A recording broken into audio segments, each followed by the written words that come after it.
welcome to the Science Faction Podcast, where science meets fact meets fiction.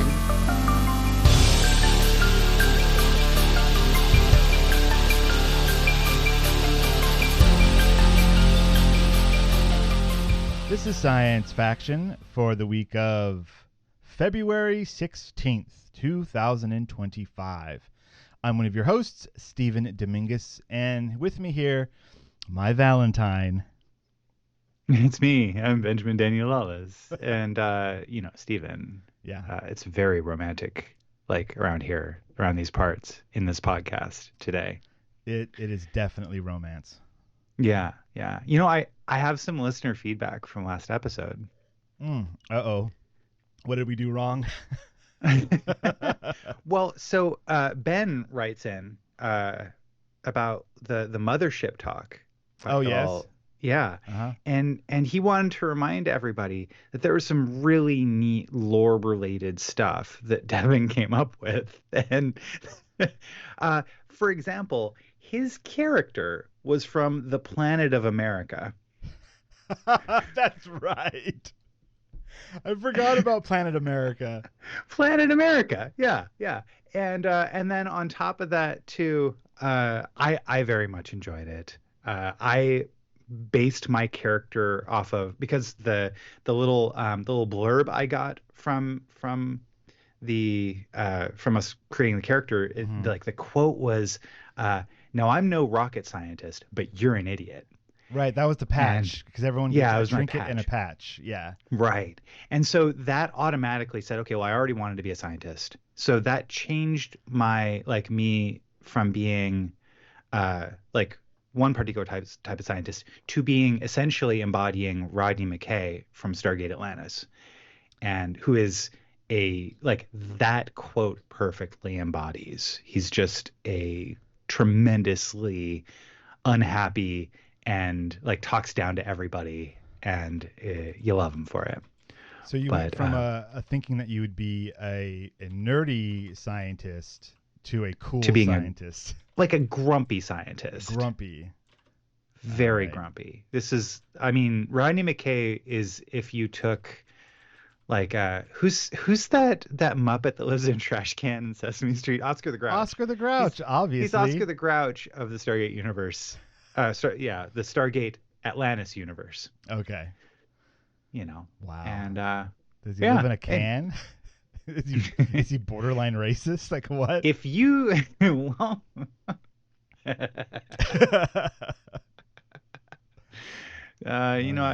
we could save that for my rewatch of Stargate Atlantis, which is coming up. And we'll save that for my rewatch of Sesame Street. And we'll compare notes. In episode 17, season 84, episode 17, Oscar says, "Scram" to a black man. Now, is that racist? Wow. If this show becomes that, no, thank you. No, thank you. I'm good. I hope I leave before we get to that point. Yeah, racist Muppets have no place on Planet America. Steven, what have you been doing in Planet America? Oh man, let's see. Well, first of all, Devon's not here because he's making lunch for 20 people. Yeah, which is a great excuse to not be on this podcast. He's actually benefiting, some humans. Yeah. What are we doing? We're adding to the carbon dioxide expelling from. Yeah, he's adding to life. We're subtracting from life. It's going to be a net zero. Is what's going to happen. We're keeping all things equal. Yesterday, I took a class, another blacksmithing class. And you didn't learn your lesson the first time? I didn't learn enough lessons the first time. I needed a few more. I ended up. This one was a little bit longer, and then it ran long. It was scheduled to be a 5-hour class, 12:30 to whatever 5 hours is after that. 5:30 maybe. I didn't get out of there till 7. But I made a trivet. Do you know what a trivet is? No, not a clue. Okay. A trivet is a thing that you put on the table so that then you can put a hot thing on top of the trivet, and then your table doesn't burn up. Okay, yeah, I've got a few of those. Yeah, That's yeah. cool. Most people, trivet. yeah, it's like it's the old timey way of saying it. Yeah. I guess I didn't send you guys pictures. I thought I did. I'll send you a picture right now. Yeah. So essentially, it was like class number 2 of the last class I took was like the basics. Like this part of the hammer is of the side that you hit with. The other side is when you hold, and everyone went, oh. This one was a little more intense than that. So it was me and 2 other guys. A dude from like Sweden. And I'm guessing his like father-in-law or something. I didn't quite catch the relationship. He was super nice. Came from the valley. And we were chit-chatting, and he was like, yeah, this is the only place to take blacksmithing classes besides like the Bay Area or LA. He's like, this is the closest one. And I was like, I had no idea. Like I'm so lucky that I'm like 10 minutes away. So that was really interesting. And this guy was like, oh yeah, like his like little side business is finding and reselling like old tools and stuff. And so like his story was like, yeah, I pretty much have all of the equipment to build my own blacksmithing forge. And so I might as well learn how to do it. And I was like, that's a good reason. And now he gave me his card and everything. So if it comes to the point where I'm looking for equipment or tools or anything, I'm gonna give him a call. Right on. Yeah. So anyways, bashed a bunch of metal, bent it, smashed it, twisted it, bopped it. And it was a lot of fun. It did feel like work. Like when I was done, I was like, oh, I'm sore. I've been standing for 7 hours. Like, came home, ate so much sushi. Martine was awesome because she had like the day to herself because the kids are off at their grandparents. Nice. And so she's like, I accomplished a bunch of stuff, and now I purchased sushi for you. And I was like, thank you so much. And then I ate it all. So yeah, that was part of yesterday. Before that, a couple days before that, we did some babysitting for babysat my nephew. His parents had to go out of town on work stuff again. And wow.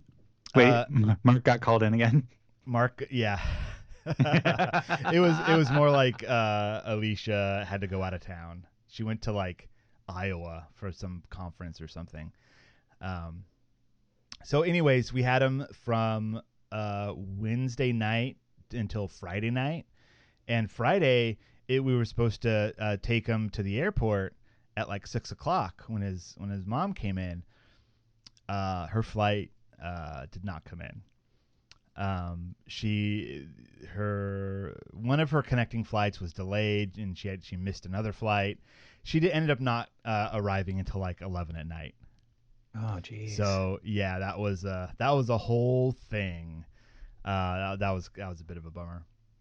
But hey, everyone survived. Everyone's healthy and happy, so that's good. Yeah.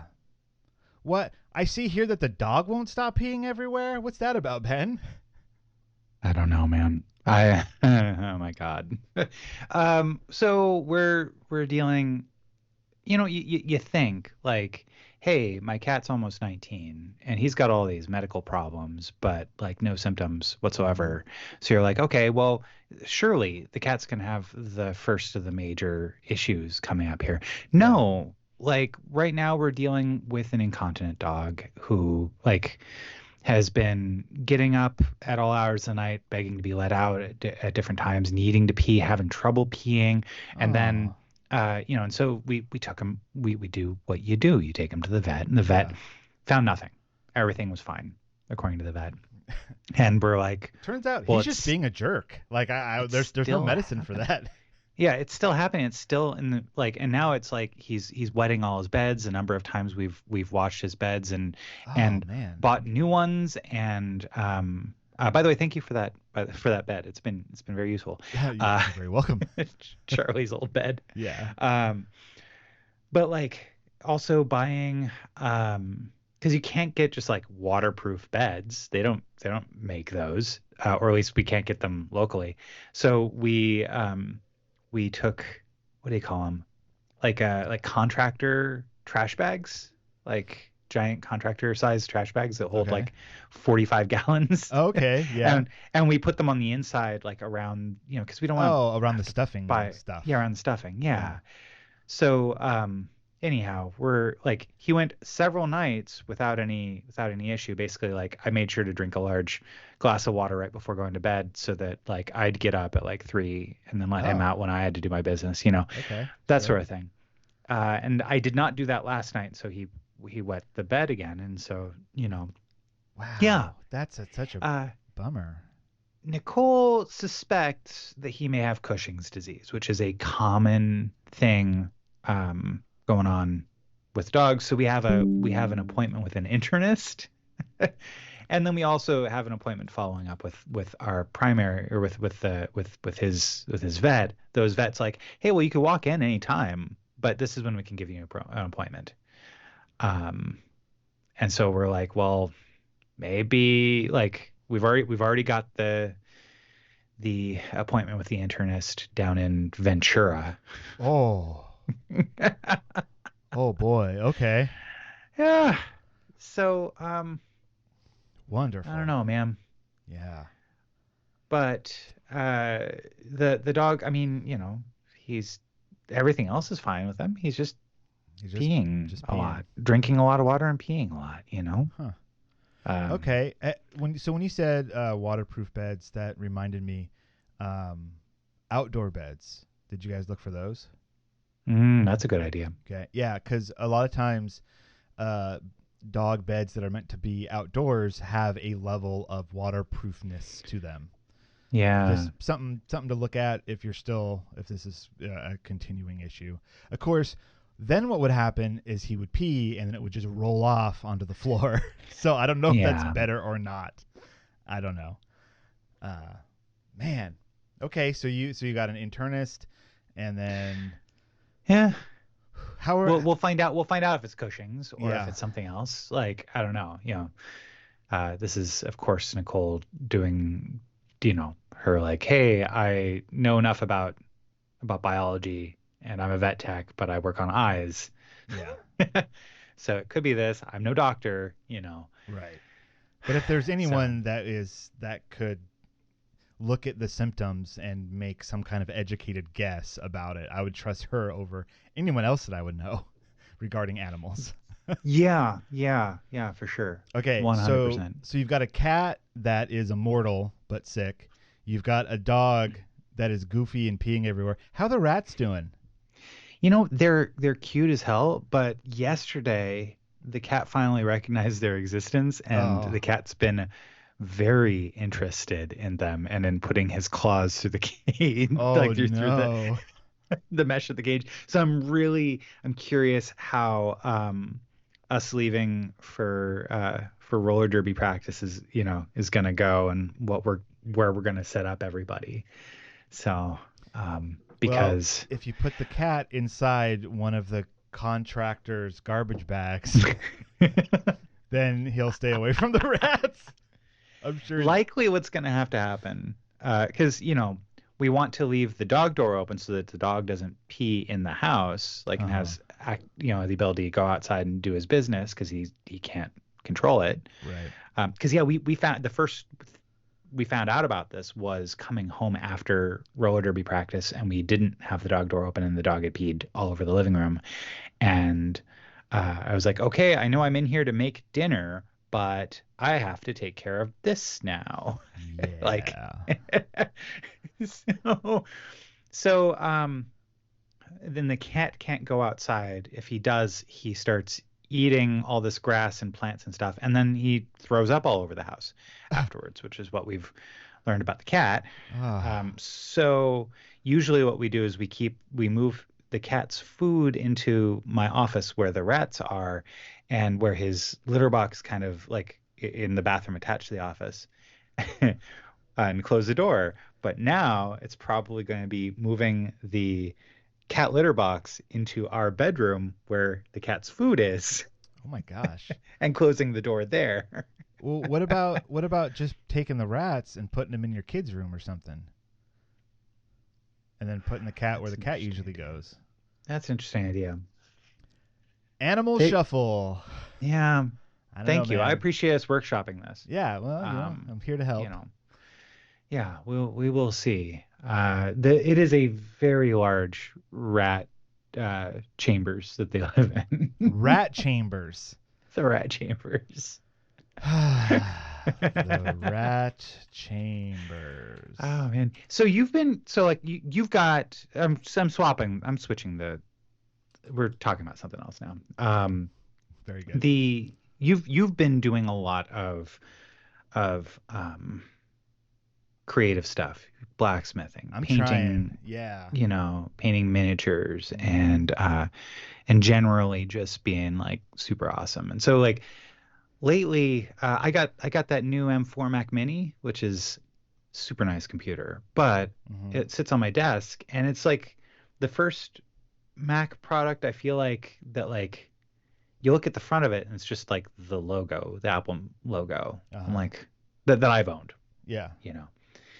And I'm like, you know what? I wish it looked kind of different. And I thought, well, I could get a decal, right? But what would I get a decal of, right? And that's a little expensive. It's a little, it's just a lot of effort and decision fatigue. So I was like, well, what if I just drew my own? And so I did. Beautiful. Steven. Just do that. Yeah. Yeah. And so as you can see, it's just this. I used a lot of bright colors. I used rulers, and a couple different thicknesses of pens. Yeah, and that's what I did. It looks like that cover of that band, and then they made shirts of it with all the wavy lines. Yeah. What's that not called? Roxy Music, but what's the other band that's not Roxy Music? Mom, what's the other band that's not Roxy Music? Mom. I was looking this up because I can only think about Roxy Music, but like I know she's probably shouting at the. Let's see. But I know what you're talking about. Yes, it does look like that. With the lines that look like kind of like mountains. Yeah. I started drawing that kind of pattern. And then I got bored of it. I was like, you know what? A sky needs to be above this. I'm going to make a horizon line. And then it was like jazz. It was really nice. It was fun. Neat. I mean, it looks cool. Thank you. I can't believe putting the black shirt with white lines into a search engine doesn't immediately give me what I want. Maybe this is band. This music. is the problem with the world today. Black Shirts band. It's not them. 1970s album art. Black and white with squiggles. Black and white with squiggles. This is. That's not. What is this? 10 iconic album covers of the 1970s is a YouTube video, and this is not what I want. I think we're thinking of different things. So you think.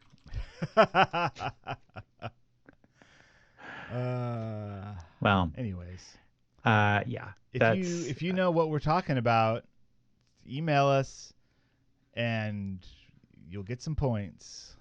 Right. It was like a Lou Reed helmed album cover. Jeez, man. I don't know, man.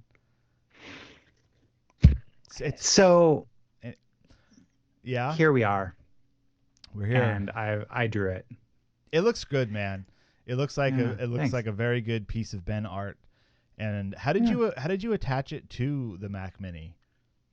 I took some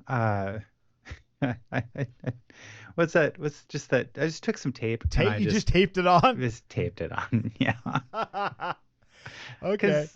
You didn't create like a vinyl sticker. You just taped on the basic idea here is that I put the effort it took to do this. Like the reason why I don't want to get a decal or another vinyl thing is because I don't want it or the Mac to be damaged when I regularly rotate these things out. right? Oh, okay. So I wanted to have like a little bit, like, honestly, what I would want is a screen that's the size of the Mac Mini that I can put on it. Aha. Maybe like an e-ink display. That'd be nice. Man, now I'm starting to think of some like products that, Matt, help us out. Come on. You can do it. Yeah. Anyhow, that's pretty cool. What is DCCMCC, Oh, you want to know what Steven? DCCMCC is? I'd love to know what DCCMCC is. It's in the notes here. And Do you have an hour to talk direct about? current, Marvel current. Yes, direct current, Marvel current. No, it's this role playing game. It's that fat, thick textbook that Devon got me. Yeah. It's called Dungeon Crawl Classics, Okay. and it was put out in 2012, and it was like a throwback, a callback to the old style late 1970s, early 1980s Dungeons and Dragons role playing, where it's just gonzo. Like they turned it up to 11. Um, the artwork inside of it is amazing. It's all this like black inked, like looks like it should be on the side of someone's van, like just Yep. with wizards and everything else. It has some really interesting role play elements in it. The like the whole concept behind like the wizard is that their spells and stuff are evil. Like it's not like there's no like, oh, there's like this magical like force that all magic is drawn from. Like that's kind of where like D&D is now. I think it's called like the Weave or something. Hmm. In Dungeon Crawl Classics, like no, some devil, some demon gave you the powers. They lean into like that aspect of it. And so like if you roll poorly, you can become corrupted because you're making the demon angry that gave you these powers and stuff. It's just nuts, just weird stuff like that. It uses the game system uses these weird dice. It goes all the way from a D3 up to a D30. Uh-huh. And so you're like, oh yeah, roll me a D7 or a D16, like just bizarre dice and stuff, which is kind of fun. Like in traditional D&D, when you get like a bonus to something, it's like, okay, we'll roll or whatever, and then add 1 or add 2 or whatever. And in DCC, it's like, oh, instead of rolling a D20, plus 2, roll me a D24. Mm. And so instead of just doing some math, you're rolling different math rocks around, which is fun. And then it also does the old school thing where your race and class are not separate. So you can be a human warrior, or you could be a human wizard, or you could be a dwarf, or you could be an Okay. elf. And like they are their own things. Which is like really old school way of doing it as well, where like the different races were their like own class before they separated the two. So it's got all that in it as well. And the absolute funnest bit of it that I am very excited to run one of these days is called a level 0 funnel, where everyone creates like 3 to 4 level 0 characters that are just peasants, right? This is fantasy world. They're just peasants. And they'll have jobs like you're a baker, right? And so maybe you come with a rolling pin and a bag of flour, and there you go. That's all you've got, right? Or you're a woodcutter, and so maybe you have an axe and like Yeah. a bag for sticks. I don't know. It's just like nothing characters. And then they all go on an adventure together, and they are slowly killed off one by one until whoever survives is now your level 1 character. They level up to level 1, and now you can like start your game proper, kind of. Yeah. And the game system's very deadly, and the level 0 funnels, they're just called the funnels, are deadly on purpose because they're meant to be like, these are just peasants. Like if you want to be an adventurer, you need to rise to the top, right?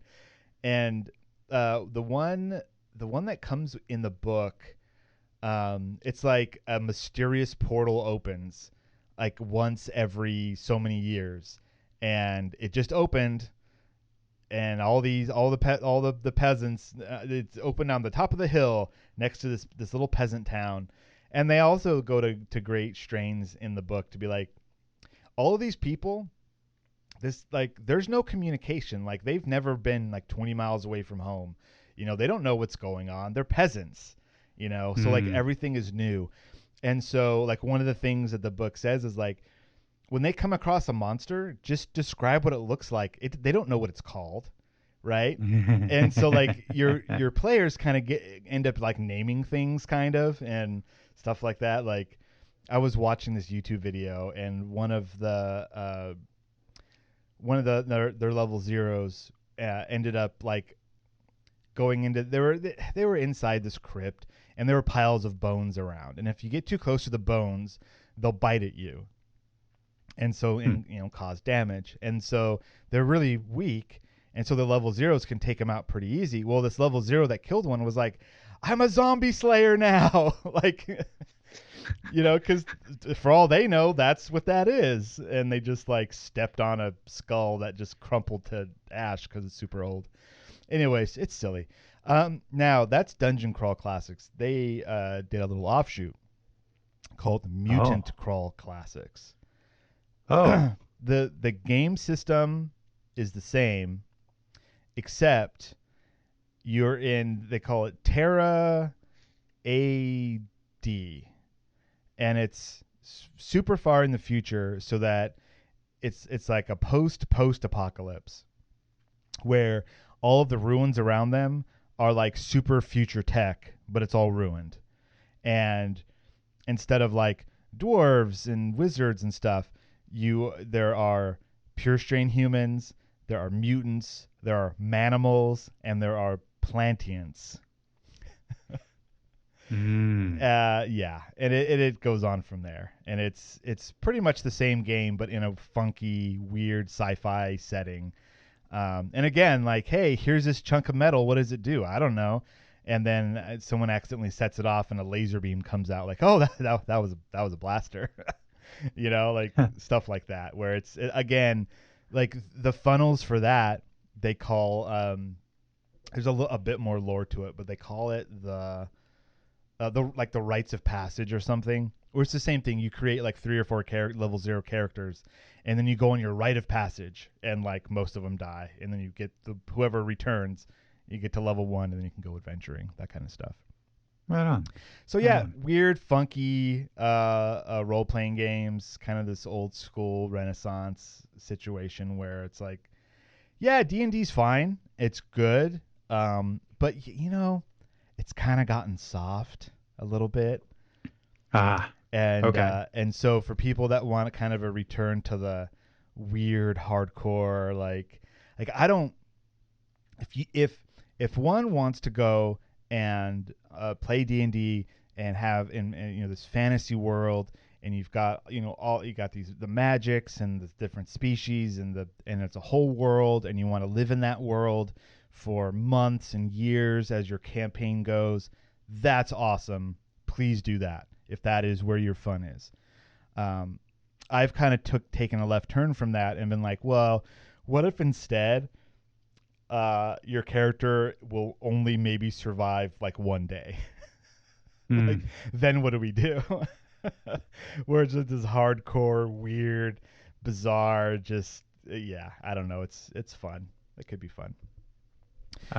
This just in, we got some listener feedback. The album we were thinking of is Joy Division's Unknown Pleasures. Joy Division did not have any connection necessarily, as far as I know, with Roxy Music. However, many of the band members, after their lead singer had passed away, became the band New Order. Okay. Yes, Joy Division. That's the shirt I was thinking of. Unknown Pleasures. Is it album art? But I've always seen that's from their album released in June of 1979. Oh, okay, so it was 70s. Well done. It was, yeah, just 70, like just on the the cusp, if you will. Yeah, thanks, Mom. I got this. Did Okay, so I quick typed in Joy Division shirt just to see, and of course, all of them popped up. But then a parody one popped up where it's just a bunch of straight lines, and it says, "Darn it, I ironed my Joy Division shirt." That's pretty funny. That's pretty Oh funny. man. All right, Yeah. this is a podcast about science and science fiction. We should talk about those things, I think. Or we could talk about video games. Or we can talk about video games. Take it away, Ben. Devon isn't here, but if y'all are looking for a new video game to scratch that itch, I would prefer. I would like to recommend Dragon Sweeper. It is an online game. You can play it on your phone. You can play it on. It's just a website. You go to dragonsweeper.com. Make sure to click on new version. You get the latest version, and basically it's Minesweeper. Just so you know, I went Yeah. to the website. It automatically started playing creepy music, and I think it came over into the recording. So sorry, wow. listeners, if like weird music just came up. If you go to the website, click the link in our show notes to Dragon Sweeper, that's what you're gonna hear. Yeah, you'll probably want to turn off the sound effects and the music. That's what I usually do. It's suitably creepy, but yeah.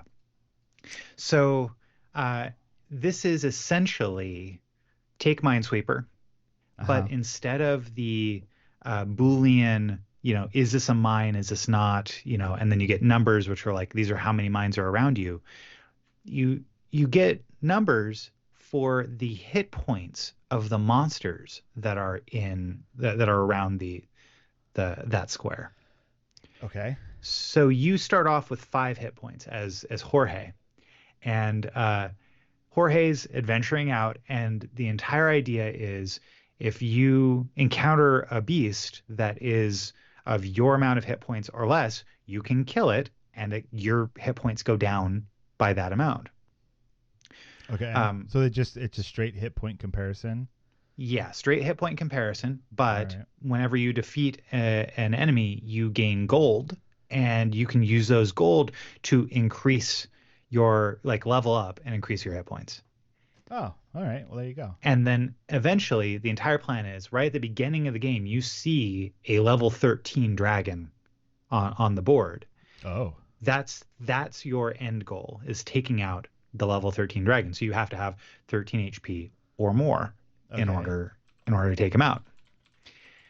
Now there are items. There are some monsters in here that if you look at the Monsternomicon, which is a little icon in the lower right hand corner, you can find all the different monsters that are there. There are some monsters that have a hit points of 100. Oh no. You don't want to take those on. You will die immediately. Yeah. Well, yeah.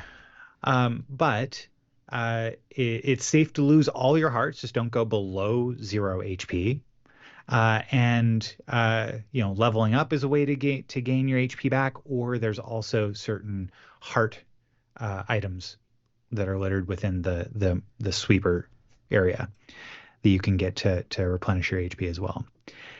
Any like weapons or spells? No. Like that? No. Nope. It's just HP versus HP. It's just determining, you start off and you're just determining, okay, well, how can I use the information I have in order to determine how strong the monsters are? And then kind of figuring out, okay, well, how can I after that point, how can I attack the highest levels that I can attack of monsters in order to get them out, in order to get the most gold, in order to level up. So your hit points, it's not about losing hit points. You're going to be losing hit points, but it's about using your hit points to investigate the areas of the map. Okay. All right. I see where you're going. Yeah. And it's been very, I've come back to it a couple times. I've beaten it twice now. Each game took about 30 minutes for me to beat. Big Yeah. gamer. And Devon seems to have gotten into it quite a bit too. He what was it? He said, "Oh gosh, I gotta pull up that little quote." He was like, "Oh man, now I gotta scroll back with a lot of your nonsense." Yeah, all my nonsense. I send jokes. Yeah. Uh, He said that, damn it, Ben! I've lost over an hour of work due to that stupid game. and I had recommended that he had to find out a way to bill that time to the developer. Yes, which I'm sure he did. So, Oh, yeah. But like, check it out. It's free. What do you got to lose? Time that you should be time. working. That's what you have to lose if you're Devon. True. True. But, like some weeks you're just waiting for the dog to piss the bed again. That's all you're doing. And while you're waiting, so for those weeks, Dragon Sweeper. Yeah. Dragon Sleeper. That one.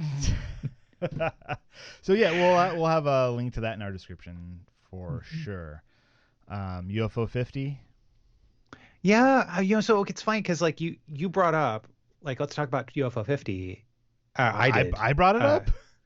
I don't know, man. A couple of months ago, and then I went on to this entire Pico 8 discussion, but we didn't actually talk about UFO 50. And I've been getting back into it lately. Oh, Steven. Yeah.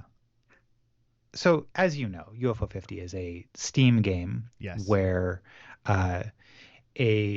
like 6 or 7 different indie developers that have made some of the greatest indie games of the last decade, they all came together and they took 6 years and they made a collection of 50 games that are of the style of a video game system that released like in the 80s. So think 8-bit, think original Nintendo Entertainment System style graphics. And here are just 50 games that all not only are like really fun and would have been a great addition to video gaming of that era, but also they take hints from and design ethos from modern gaming. So you get some types of games and genres of games that were not really existent back in the 80s. But could have been. Yeah. So like there's a game in it that's like a tower defense game but with a twist. Yeah, and a lot of other things. There's an entire like 20-hour Japanese RPG game where you're trying to get out of you're trying to get out of hell, but it's like Wild West themed hell. Like these are all you think, oh, 50 games, these must be mini games. No, they're all like complete full release, fully fleshed out games. Some of them are sequels to other games in the collection. And so that is UFO 50. It's really incredible. It topped a lot of people's best of the year last year. It is only on Steam right now, but I know that they're planning on having it come out for other platforms. It would totally fit on the Nintendo Switch, and really anything else. Maybe the Switch too. Who knows? Yeah, which I'm excited. I'm excited about it more about the things they haven't announced, like about it. Before we get into that, UFO 50. UFO 50 won at the New York Game Awards Best Indie Game. Epic. That was on January 29th. Well-deserved win. Yeah. Is there any other information on this? No. Just says really 2025 New York Game Awards with an off-Broadway award for Best Indie Game. Really cool stuff, it says. So. Yeah. So you've also played this game. Yeah, I've played some games in that game, and they're fun. I thought we were going to be able to play games together, but we couldn't do that. We can if we. Oh, that's right. We tried doing Steam remote play together, and it didn't work. That one time. Yeah. Which that's a bummer. And then and then we just, whenever we've been in person around each other, it hasn't come up. Yeah. But it's cool. It's worth it, I think. Like, I don't remember how much it was. $20. It's like $25. Yeah. And for what it gives you, that's well worth it. If you're into that style of gaming, right? If you're into like the nostalgia NES type games, like you can do a deep dive into this, and there are countless hours for you to enjoy. I would say that, like, yeah, if you're not turned off by old style graphics, all of these games are incredible games, but many of them will speak to you, not all of them, based on your particular proclivities of gaming.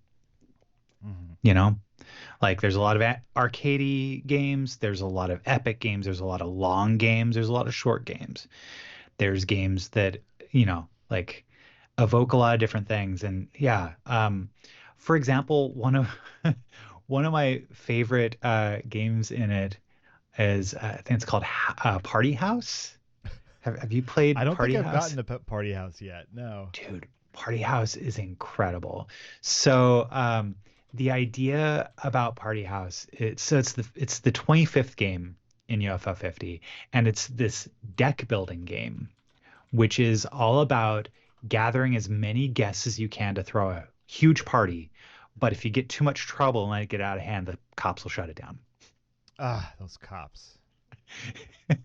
And so what you're trying to do, like, there's different scenarios you can choose at the beginning, but like the first scenario is gather enough popularity with all the guests that you have in your Rolodex that you're like building up as like your deck, that you gain enough popularity to invite and have 4 aliens show up to your party. Oh, that's a house party for sure. Yeah. And basically the loop is like you have a party and guests are arriving one at a time and are chosen randomly from this Rolodex you've got. So then some guests, they got the different abilities that you can be used by the player. Like maybe you can activate one of them and they boot out another guest because they're too rowdy. Or there's another one where if like it's there's like a stand-up comedian, and so if the house is completely full at the end of the party, then you get an extra 5 popularity points. Oh, okay. Some guests give you money instead of popularity, like they're your rich friends. And so when you get more money, you can use that to increase the size of the house and invite more guests. Okay. Wow. So then after each party, you enter a shop and you purchase more guests with popularity and add them to your Rolodex. Just like real life. Yeah, or use the money you gained to expand the house. And so you're just kind of balancing the party going on, and you have 25 parties to throw in order to try to meet the condition, which is usually like get 4 stars. Now the 4 stars could be like usually are inviting particular special guests. So like the aliens, if you're able to spend I think like 25 popularity each to get an alien in, and you have to get 4 of them in your deck, and then you have to find a way to get all 4 of them in the party by the end of the 25th party. Like, well, according to this strategy guide on Steam, the the aliens, sorry, cost 40. Yeah. They're a star guest. 40, okay. It doesn't do anything until the night you win. If you have ways to boot guests or a magician, the alien is a good guest to get rid of. It'd be nice to have a star guest you actually want in the party before you have 4, but you need to take the star guest the scenario gives you. In an alien encounter, you'll be taking aliens. And what? Yeah, but it's funny because different scenarios have different star guests. So like there's genies, which both give you a star, but then can also fetch a specific guest to add them to the house. There's a dinosaur that like is like a cheaper cost on the popularity, but they also bring trouble. So you need like a hippie in order to or a therapist in order to remove the trouble. You know, I've had house parties where the dinosaur causes trouble, but luckily we had a hippie and a therapist with us that helped the dinosaur. Right? What is this game? It sounds amazing. It is incredible. And Yeah, I'm not sure if it's the game I've spent the most amount of time, but it's the one that like I've come back to a lot this last week. Yeah, Stephen, like Wow. what game has spoken to you? Oh, I haven't played in a very long time, so I don't even remember the names of them. Okay. Um, Well, yeah, sorry. hey, anyhow, Party Yeah. House is like 1 out of 50 games in this. And if it were released on its own, just like as a phone game, I'm sure it would be a bestseller. Like Oh, yeah. game of the year. And that's 1 of 50 games in this. Yeah. And I've played all of them. Like I've gone through all of them. They're all really good. Um, yeah, How many give it a shot. how many house party stars do you give UFO 50? Oh, 4, definitely. Definitely 4. Because that's what I need to win. All right. All Yeah. right, I'm going to do some science now, like how this Oh, podcast used to do. but it could be video games It like all the time. could be. Could be. This article, well, first of all, I'm going to call this Watch Out Paper. Watch out, paper. All right. All right. Get. This comes from Science Daily, was published on February 12th. The title is Biohybrid Hand Gestures with Human Muscles. Oh. Yeah. A biohybrid hand, which can move objects into a scissor gesture, has been built by a team at the University of Tokyo and Waseda University in Japan. The researchers used thin strings of lab-grown muscle tissue bundled into sushi-like rolls to give the fingers enough strength to contract. These multiple muscle tissue actuators, or mumutas, Yeah. This is a silly name, but I love it. Multiple muscle tissue actuators. Nice. created by the researchers, are a major development towards building larger biohybrid limbs. While currently limited to the lab environment, mumutas have the potential to advance future biohybrid prosthetics, aid drug testing on muscle tissue, and broaden the potential of biohybrid robotics to mimic real-life forms. Yeah, that's the overview there. So what they did is they made a hand of 3D printed plastic base, so kind of like the bones, kind of, with tendons of human muscle tissue which move the fingers. So this is human muscle tissue that they grew. Wow. That's pretty cool. Until now, biohybrid devices have typically been on a much smaller scale, about 1 centimeter long. I don't know how many freedom units that is, but 1 centimeter. Or limited to simpler or single joint movements. It's like 40% of 40% of a freedom unit. an inch.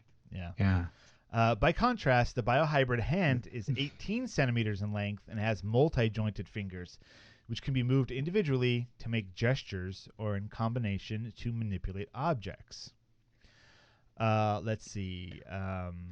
Thick muscle tissue, which is needed to move larger limbs, is difficult to grow in the lab as it suffers from necrosis. This is when insufficient nutrients reach the center of the muscle, resulting in tissue loss. However, by using multiple thin muscle tissues bundled together to act as one larger muscle, the team was able to create tendons with enough strength. Look at that. Dang. The mumutas are stimulated using electrical currents delivered through waterproof cables. Remember that. To test the abilities of the hand, the team manipulated the fingers to form a scissor gesture by contracting the little finger, ring finger, and thumb. They also used the fingers to grasp and move the tip of a pipette. This demonstrated the hand's ability to mimic a range of actions, as the multi-jointed fingers can be flexed either separately or at the same time, an impressive feat. So, currently, the hand must be suspended in liquid so that the anchors or ties which connect the muscles to the hand can float without friction, allowing the fingers to move smoothly. However, the team believes that with further development, it will be possible to build a free-moving hand. So that's why I said remember that with the electrical currents and waterproof cables, because the whole thing is suspended in liquid. So which, you know, are, if you look at everyone, look at your hand, unless you're doing something very important, and move your fingers around. All of your joints have a liquid in there, something to grease the joints, if you will. And so to have a hand that is just bones and muscle suspended in some kind of liquid, that makes complete sense for how real hands work. Right? We have I forget what it's called, but we have like a lubricant of sorts in all of our joints. And like part of getting arthritis is that lubrication doesn't quite work anymore. And there's other things with arthritis, but like that's part of it. Let's see. Another further challenge with the current design is that the fingers cannot be intentionally returned to their straight starting position, but do so by floating into place. Adding an elastic material to snap them back into position, or more mumutas on the back of the fingers, which contract in the opposite direction, would enable more control over finger movement. This is just cool. Like,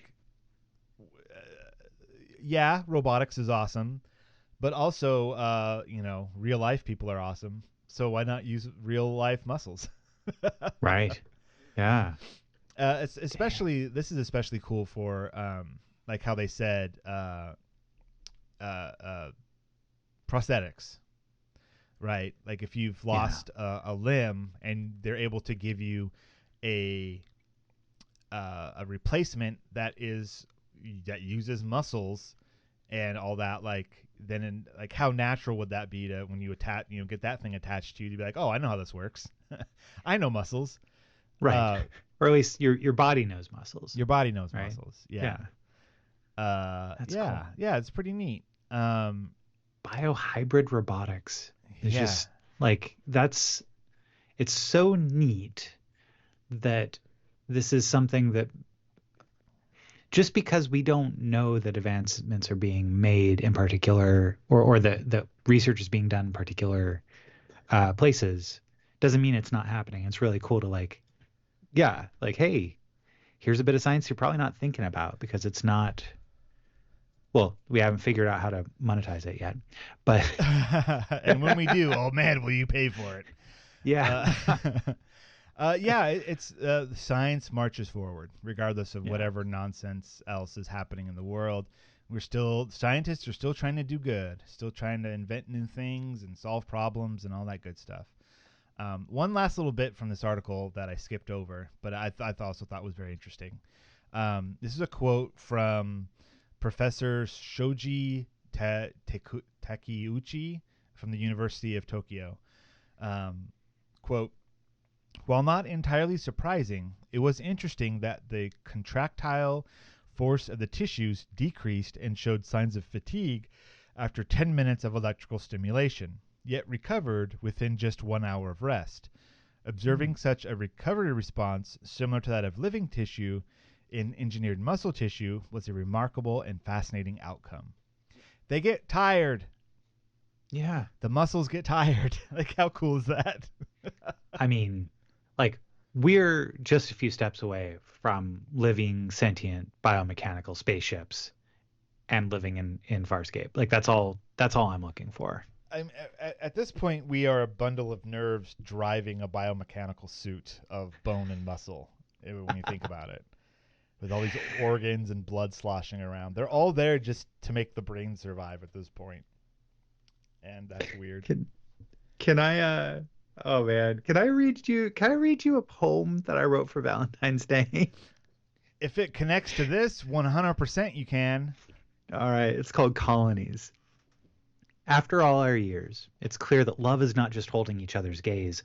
Love is standing side by side, taking in the horizon. How miraculous that with every step, every blink, every staccato heartbeat, it's the great symphony. We, alone and together, colonies of microbes working in perfect unison. Darling, as we go, death is not the end. Our bacteria cycle in endless renewal. We're born, we perish, we dissolve into atoms that fuel the civilizations to come. And so it is for everyone. Those who came before, those who are, and those who will be. All right. With that, we're going to take ourselves a little break. And when we come back, we're going to talk about that. We're going to unpack it. And I've invited both a hippie and a psychiatrist to talk to Ben. My, I bring trouble to all the parties, that's for sure. When we come back, we're going to talk about Burning Chrome by William Gibson. So we'll be right back. Thank you for listening to the Science Faction Podcast. If you would like to donate to our podcast, please go to patreon.com/sciencefactionpodcast and join the millions who have already donated to our wonderful cause. And we're back. Heyo. Hello. And a big thank you to our patrons, Renee and Josh. Thanks so much. If y'all are interested in seeing any or hearing any more of our nonsense, we've got longer, unedited episodes that have a lot more content in it. For many different tiers of our Patreon. That's patreon.com/sciencefactionpodcast, where we talk about Santa Claus, Angels in the Outfield, Rookie of the Year, Beanie Babies, Campbell Soup trading cards. None of these are jokes. These are all real things we've talked about. Yeah, today. In this episode. And we should have a patron tier to like not hear any of our nonsense too, like to get like an extremely truncated version of our episode. Super edited, just the science bits, and that's right. it. This is just 5 minutes. 5 minutes of science. The stuff you needed to hear from our episode. I'll excise all the jokes. It'll be like right. 3.5 minutes long. Yeah, tops.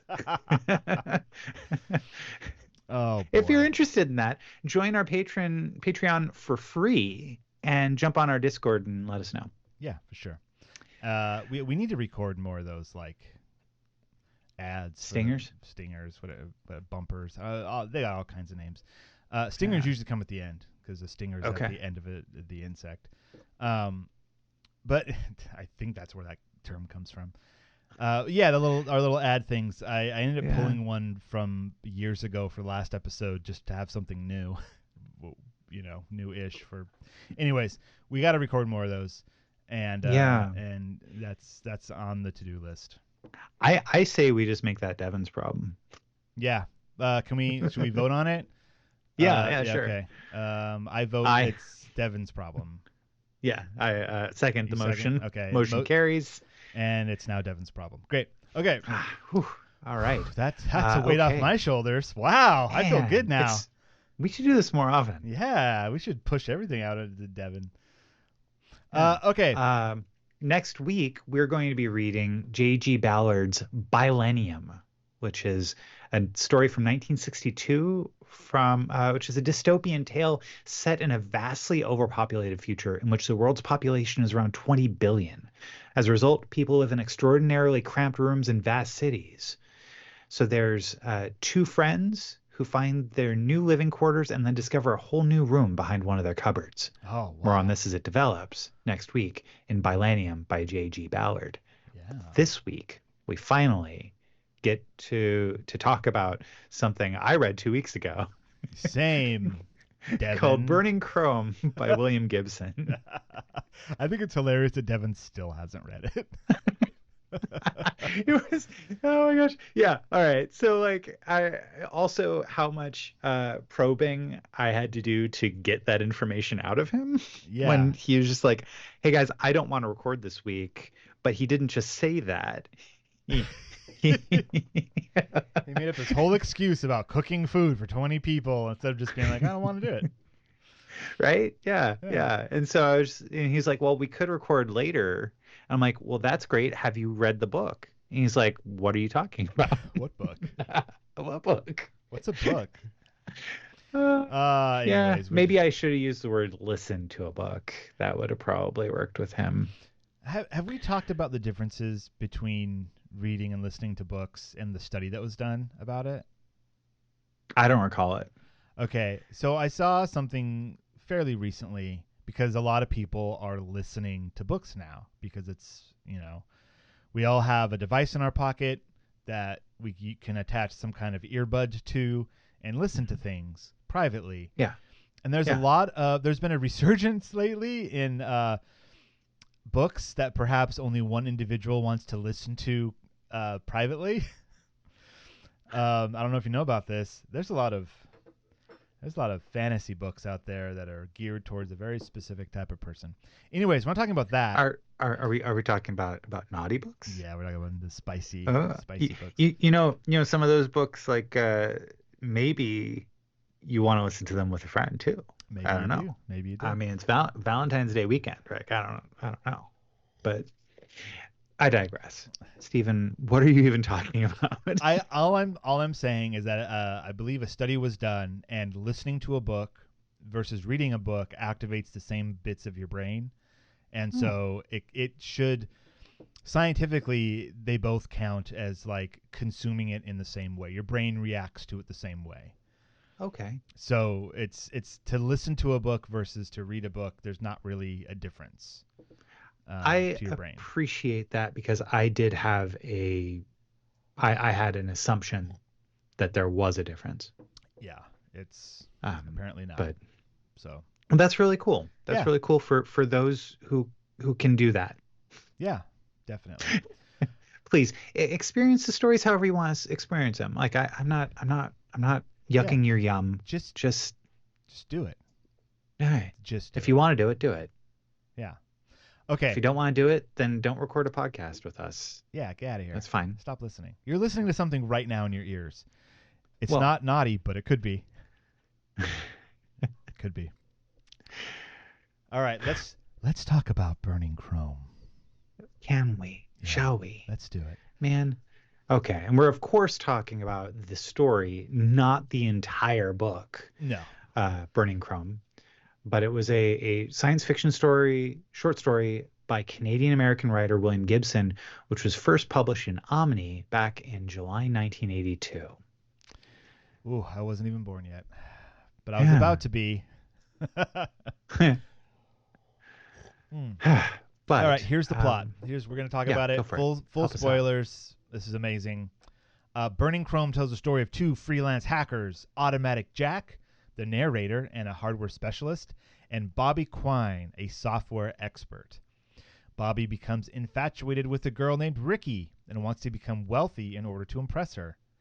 Jack has acquired a powerful Russian icebreaker program that can penetrate corporate security systems. Bobby suggests that they use it to break into the system of notorious and vicious criminals, and vicious criminal known as Chrome, who handles money transfers for organized crime, and Jack reluctantly agrees to help.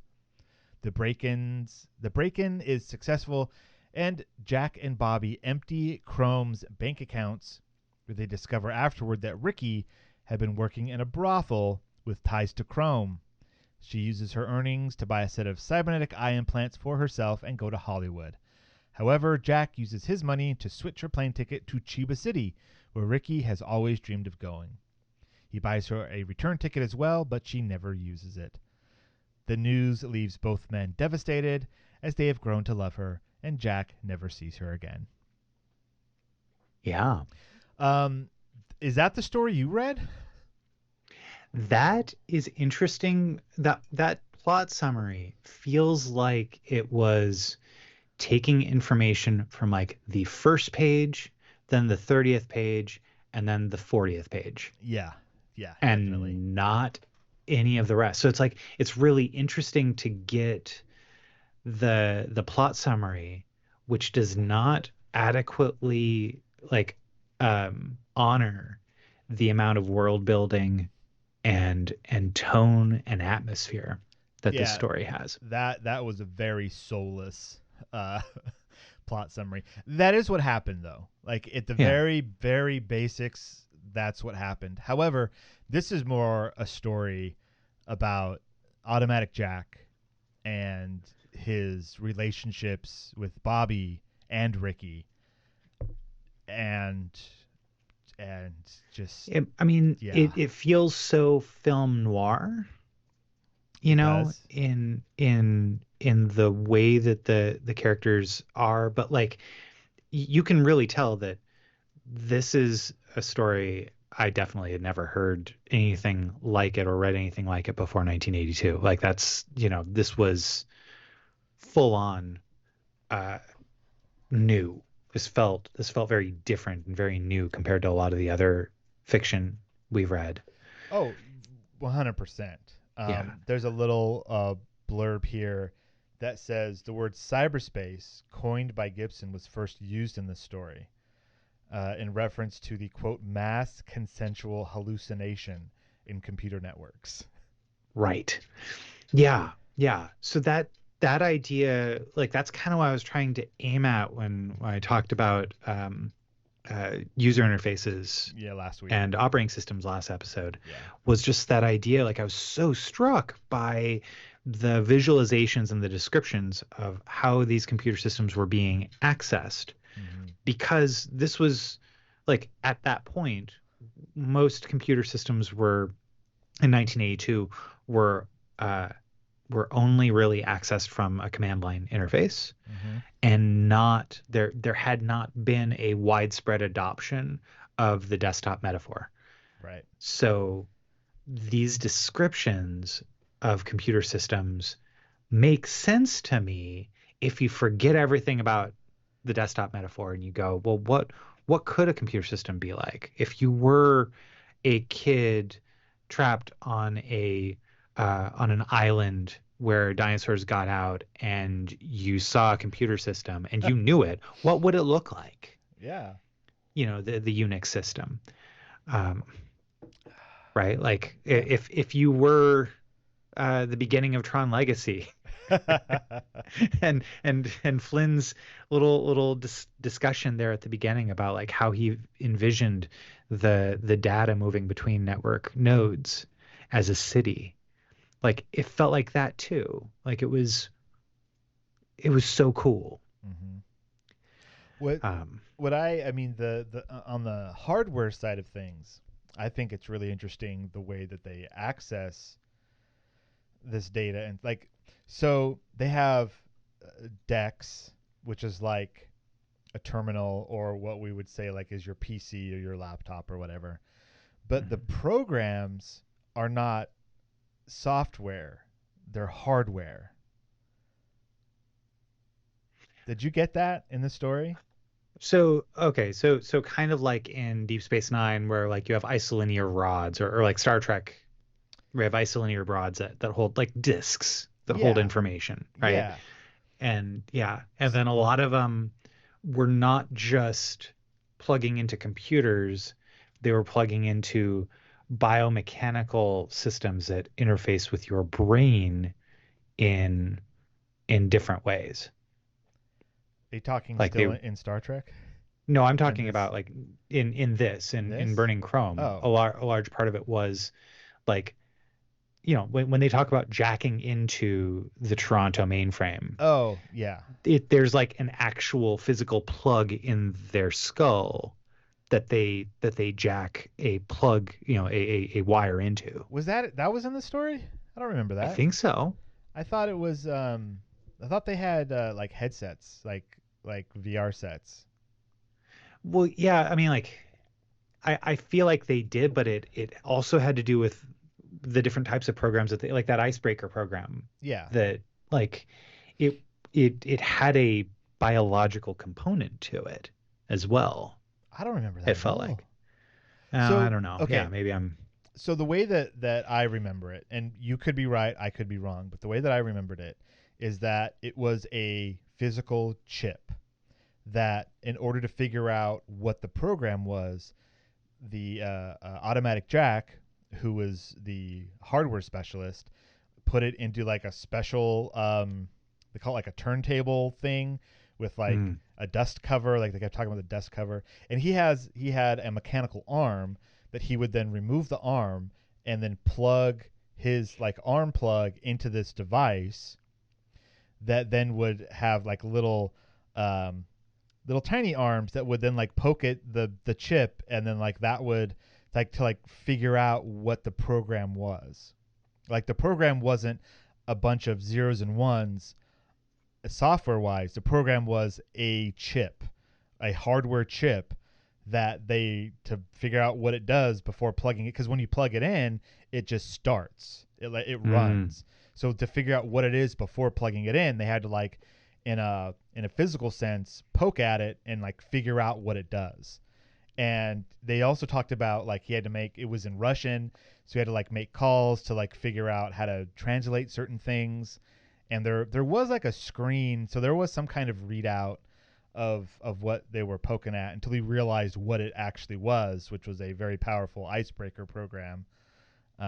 Like he called it like having a thermonuclear weapon. Like it was just like the craziest piece of hardware. So there was a lot of human mechanical interfacing happening there. So maybe that's part of, maybe I missed that when Bobby, because they talked several times about Bobby like sitting at his computer, and like what was on the screen was like a series of mandalas like fluctuating, and then at one point he's like, there, if you freeze it right there, you can see this little spike, and that's Chrome squirting information to a satellite to like transfer data. It was just so crazy. All of it was so crazy. But I mean, like I think one description that I've heard of this story and a lot of other William Gibson's work is high tech, low life. Oh yeah. Right. Mm-hmm. Like, just. I mean, this is the like William Gibson's writing, and then if you looked at like Cyberpunk 2020, the RPG, or Cyberpunk 2077, the popular video game, it all comes from this William Gibson stuff. Like the way things work, the like super high tech, super low life. Like this was all about crime. This whole story was about crime, like, and it made so much sense. It's got like this like old school telephone hacker stuff. Like the old hackers would, because everything was through phone lines, and so you could pick up a phone and like give it a series of tones that would like change things. What was that called? Blue boxing? They all there's this whole like terminology for it.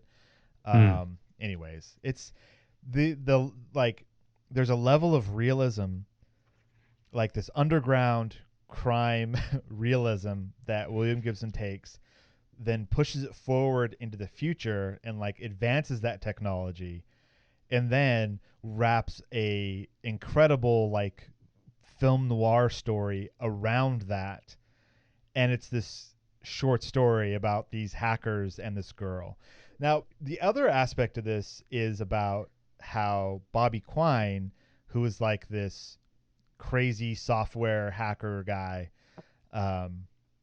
in order to like have motivation to do the hacking, he needs a girl. Mm-hmm. And the way that Automatic Jack talks about it is like, did he use like a tarot card metaphor at one point? I want to say, or like the girl is a symbol. Like he doesn't really want the girl, but the girl is a symbol for something that he does want, but he doesn't know what he wants. And so before a job, or a lot of times he'll just be like sitting at the bars and the cafes, like looking for a girl to obsess over, to then latch onto, so that then he could do this stuff for her. And then after he does the thing, Bobby will typically then forget about the girl.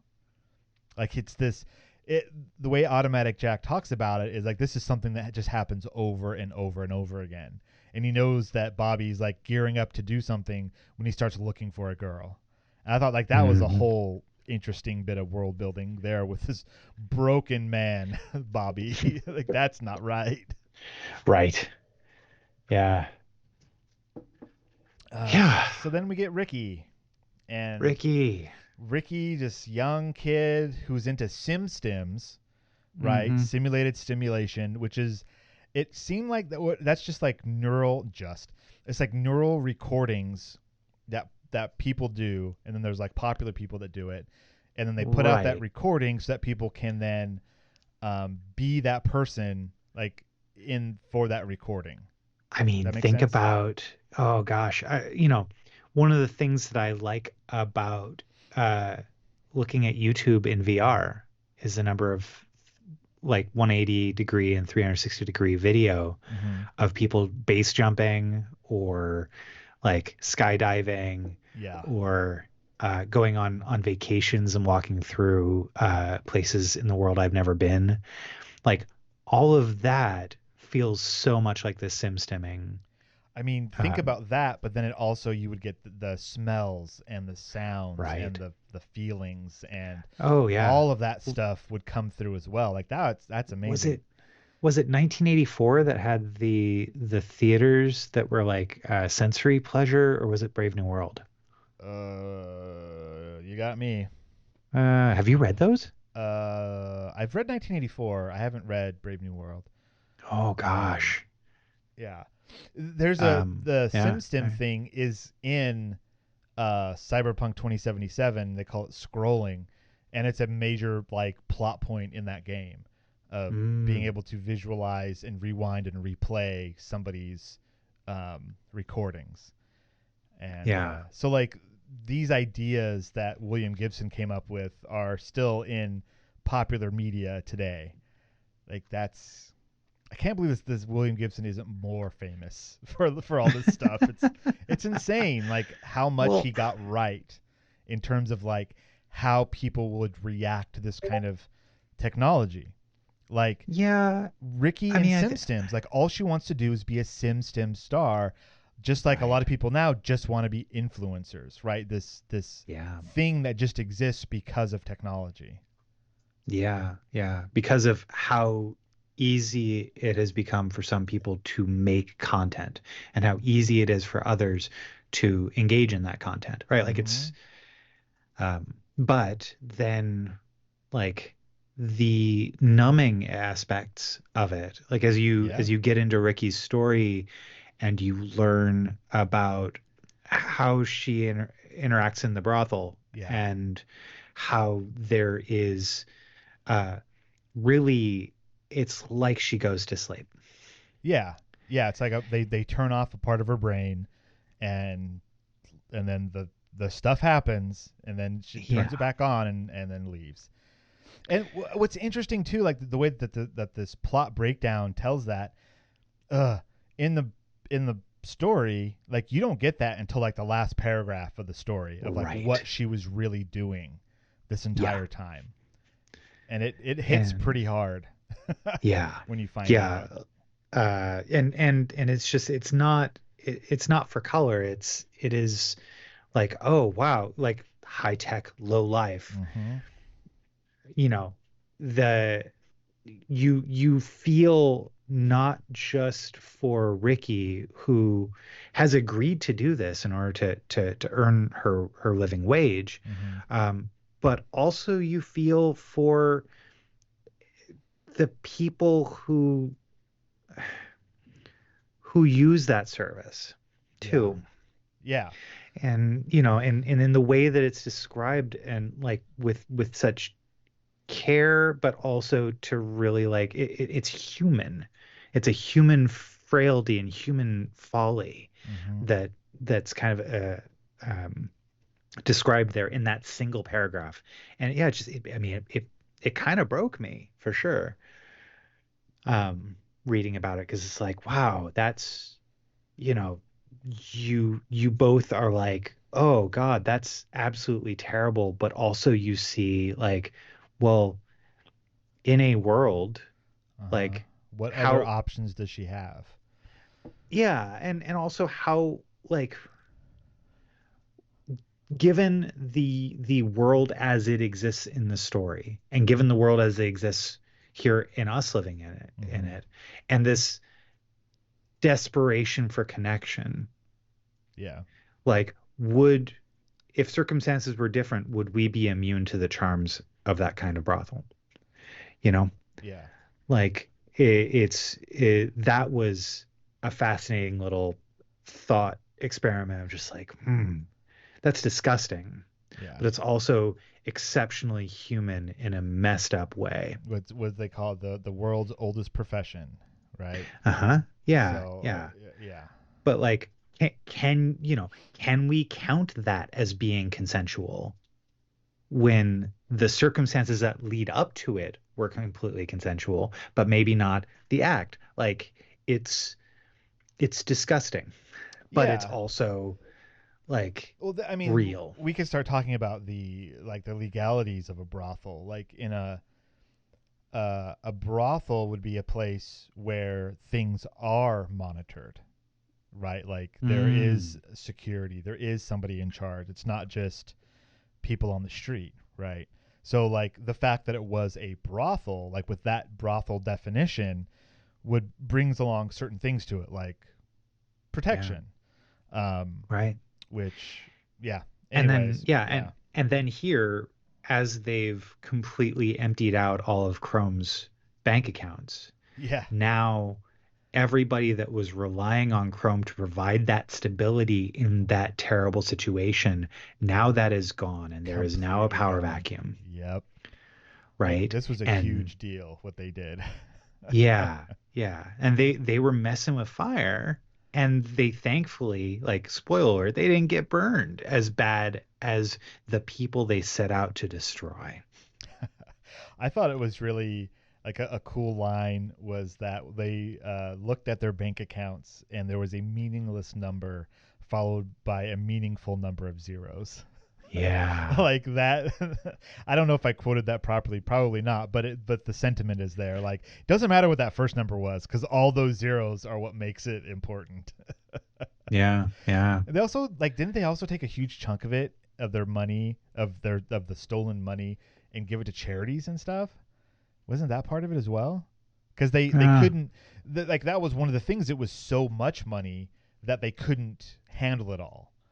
They had to go through like all these back channels to like clean or wash the money, but then it was just too much. So they took a bunch of it, I want to say, and like gave it to charities around the world or something.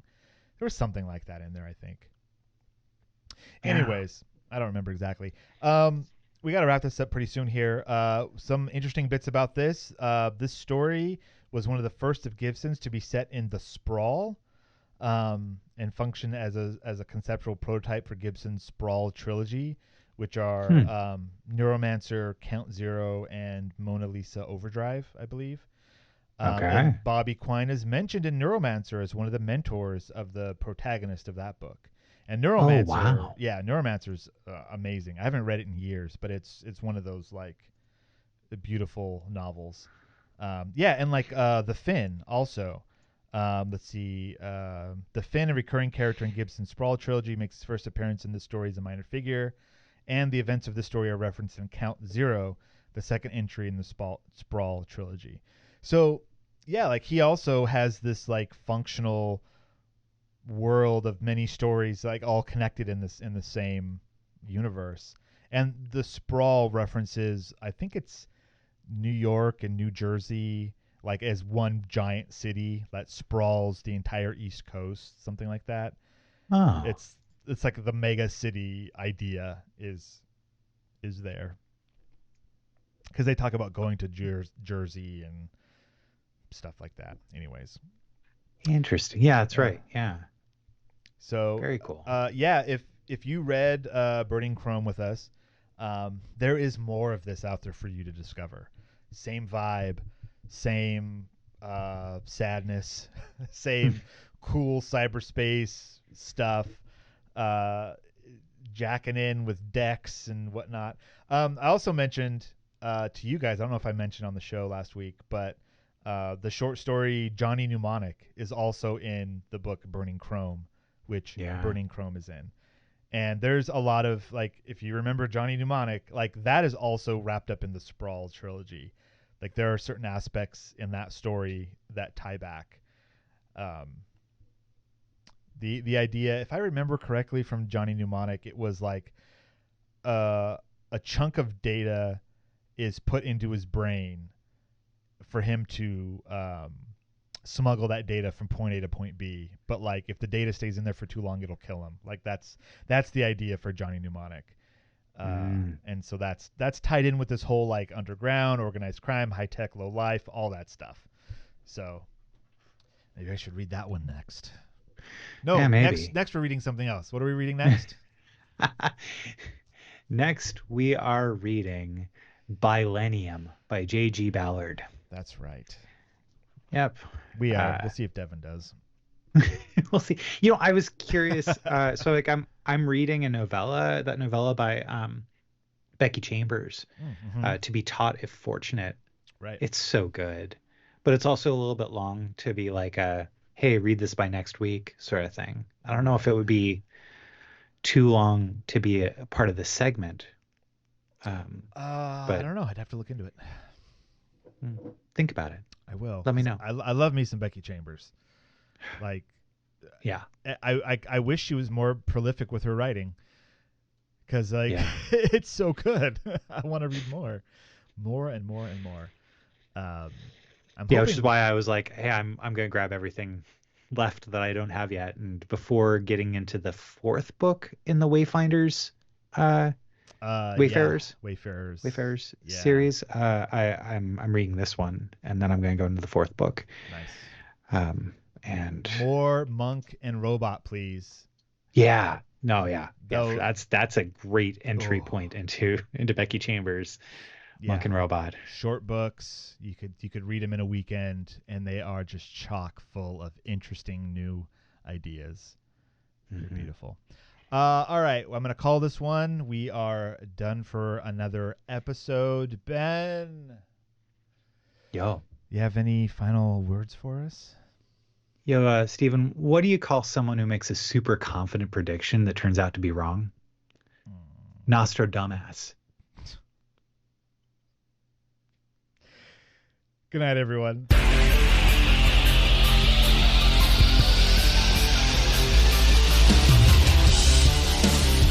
This has been the Science Faction Podcast. Tweet to the host at SciFact Podcast. Email them at sciencefactionpodcast@gmail.com and visit sciencefactionpodcast.com for more episodes.